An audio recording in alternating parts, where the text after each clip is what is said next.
অসমৰ মিয়াসকল বাংলাদেশী, অসমৰ মিয়াসকল অবৈধ অনুপ্ৰৱেশকাৰী, অসমৰ মিয়াসকল অবৈধ বেদখলকাৰী, এনেকুৱা কথাবোৰ আমি বাতৰিৰ শিৰোনাম আৰু ৰাজনৈতিক নেতা মন্ত্ৰী তথা একাংশ দল সংগঠনৰ মুখত প্ৰায়ে শুনিবলৈ পাওঁ। অনাগত 2026 চনৰ অসম বিধানসভা নিৰ্বাচনৰ বাবে অসমৰ ৰাজনৈতিক বতাহ গৰম হৈ আছে। বৰ্তমানে মিয়া জনগোষ্ঠীৰ ওপৰত অত্যাচাৰ আৰু নিৰ্যাতন আৰু অধিক বৃদ্ধি পাইছে। উচ্ছেদ, বাংলাদেশ বিতৰণ, ডিভোটাৰ, ডিটেনশ্যন কেম্পত ভৰোৱাকে আদি কৰি বিভিন্ন ধৰণে নিৰ্যাতন কৰা হৈছে।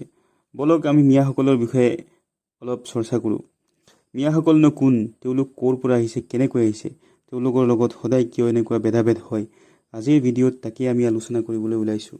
আপোনালোকে শেষলৈকে চাব। মিয়া জনগোষ্ঠী অসমৰ এটা সংখ্যালঘু জনগোষ্ঠী। অসমৰ মুছলমানসকলক প্ৰধানতঃ দুটা ভাগত ভাগ কৰা হয়: বংগীয় মূলৰ মিয়া মুছলমান আৰু খিলঞ্জীয়া মুছলমান, অৰ্থাৎ গৰীয়া, মৰীয়া, চৈয়দ, জুলাহা আদি। অসমৰ মুঠ জনসংখ্যাৰ 34% মুছলমান, তাৰে 24% মিয়া মুছলমান আৰু 10% খিলঞ্জীয়া মুছলমান। মিয়াসকলে প্ৰধানতঃ নামনি অসম আৰু মধ্য অসমত বাস কৰে। এতিয়া মিয়াসকল কেতিয়া অসমলৈ আহিছিল, ক'ৰ পৰা আহিছিল আৰু কেনেকৈ আহিছিল, সেই সম্পৰ্কে আলোচনা কৰিম। অসমৰ ইতিহাসৰ পাত লুটিয়াই চালে আমি দেখা পাওঁ যে 11 শতিকাৰ পৰা 15 শতিকালৈ কমতাপুৰ ৰাজ্যৰ শাসকসকলে বংগদেশৰ পৰা কৃষিকাৰ্যৰ বাবে মুছলমান কৃষকসকলক আনি সংস্থাপিত কৰিছিল। পৰৱৰ্তী কালত 16 শতিকাত কোচ ৰজাসকলেও কৃষিকাৰ্যৰ বাবে বংগীয় মুছলমানক আনি সংস্থাপিত কৰিছিল।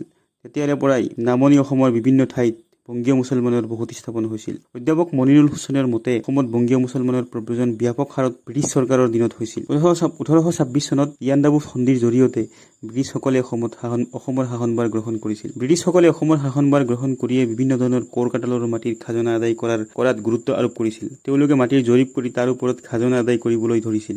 সেই সময়তে তেওঁলোকৰ চকুত পৰিছিল অসমৰ লাখ লাখ হেক্টৰ পতিত ভূমি। এই পতিত ভূমিৰ খেতিৰ বাবে উপযোগী নাছিল আৰু এই ভূমিখিনি খেতিৰ উপযোগী কৰাৰ আৰু খাজনা আদায় কৰাৰ বাবে বংগৰ পৰা লাখ লাখ ভূমিহীন কৃষকক আনি অসমত সংস্থাপন দিছিল। তেতিয়া বংগদেশত ব্ৰিটিছ আৰু জমিদাৰসকলৰ শোষণৰ ফলত কৃষকসকল সৰ্বশ্ৰান্ত হৈ পৰিছিল আৰু এই ভূমিহীন কৃষকসকলক আনি ভূমিৰ পট্টা দি দিয়া হৈছিল।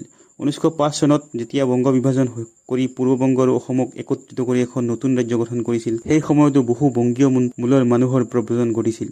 পৰৱৰ্তী সময়তো 20 শতিকাৰ প্ৰথম ভাগত অৰ্থাৎ 1910 চনৰ পৰা 1935 চনলৈকে অসমত মৰাপাটৰ খেতি কৰিবলৈ লাখ লাখ বংগীয় কৃষকক ব্ৰিটিছ চৰকাৰে আনি সংস্থাপন দিছিল। স্বাধীনতাৰ পাছতো 1971 চনত যেতিয়া বাংলাদেশ ৰাষ্ট্ৰ গঠন হৈছিল, তেতিয়াও বহুতো মানুহ শৰণাৰ্থী হিচাপে ভাৰতবৰ্ষলৈ আহিছিল।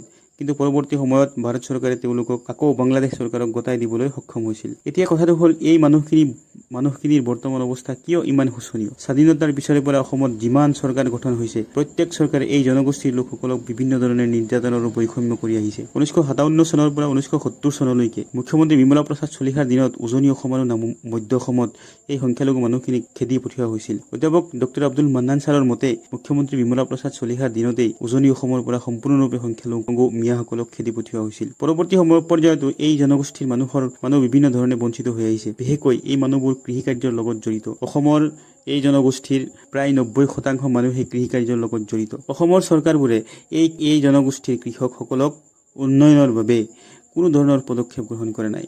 এই লোকসকল শিক্ষা দীক্ষা, ৰাজনীতি, অৰ্থনীতি আৰু সামাজিকভাৱে অতি পিছপৰা। বিভিন্ন ৰাজনৈতিক দলসমূহে এই জনগোষ্ঠীৰ ভোট লাভ কৰি বাৰে বাৰে ক্ষমতাত অহাৰ পাছতো তেওঁলোকৰ আৰ্থ-সামাজিক উন্নয়নৰ বাবে কোনো ধৰণৰ কাৰ্যকৰী পদক্ষেপ গ্ৰহণ কৰা নাই। এই জনগোষ্ঠীৰ লোকসকলৰ আজি অৱস্থা অতি শোচনীয়।